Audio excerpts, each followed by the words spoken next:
Hi friends, welcome to lovely Dhanvika channel. ఇప్పుడు రొయ్యలు అందరూ తీసుకుంటాం కదండి. రొయ్యలు ఎంత మంచి ప్రోటీన్ ఫుడ్డో అంత అంటే ఆ రొయ్యలకి పొట్టు తీసిన తర్వాత అక్కడ చూసారా వైట్గా ఒక వెయిన్ కనిపిస్తుంది. ఆ వెయిన్ కూడా తీయాలన్నమాట. దాన్ని సింపుల్గా ఒక షార్ప్ అంటే రస్ట్ కట్టలేని పిన్నేసి జస్ట్ ఇలా పించ్ చేస్తే అందులో ఉన్నదంతా అదంతా వచ్చేస్తుంది అనమాట. ఆ బ్లాకిష్ అంతా వచ్చేస్తుంది. అది తీసుకొని మాత్రమే మనం దాన్ని క్లీన్ చేసుకోవాలి, ప్రాపర్గా క్లీన్ చేసుకోవాలండి.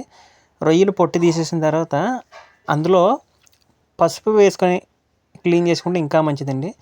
చాలా మంచిదనమాట. ఒకవేళ ఏదైనా సమయం ఏమైనా ఉన్నా ఆ పసుపుకి యాంటీ బ్యాక్టీరియల్ కాబట్టి పసుపు చాలా మంచిదనమాట. సో పసుపు వేసుకొని క్లీన్ చేసుకొని ప్రాపర్గా వండుకుంటే చాలా బాగుంటుందండి. సో అది చూడండి ఎలా చేస్తున్నారో.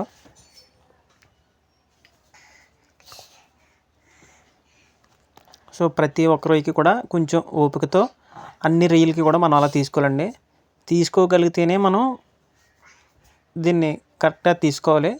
లేకపోతే ఒకదానికి తీసి ఒకదానికి తీయకపోతే ప్రాబ్లం ఫేస్ చేయాలి. అది ప్రాపర్గా తీయగలిగితేనే మనం కొనుక్కోవాలండి. ఇది తిన్న మన హెల్తీ కోసమే కదా. సో అన్నీ కొని తెచ్చుకున్నట్టు కాకుండా ఆ వెయిన్ ప్రతి దాంట్లో వెయిన్ ప్రాపర్గా తీసి మనం వండుకోవాలి. అది. Thank you so much.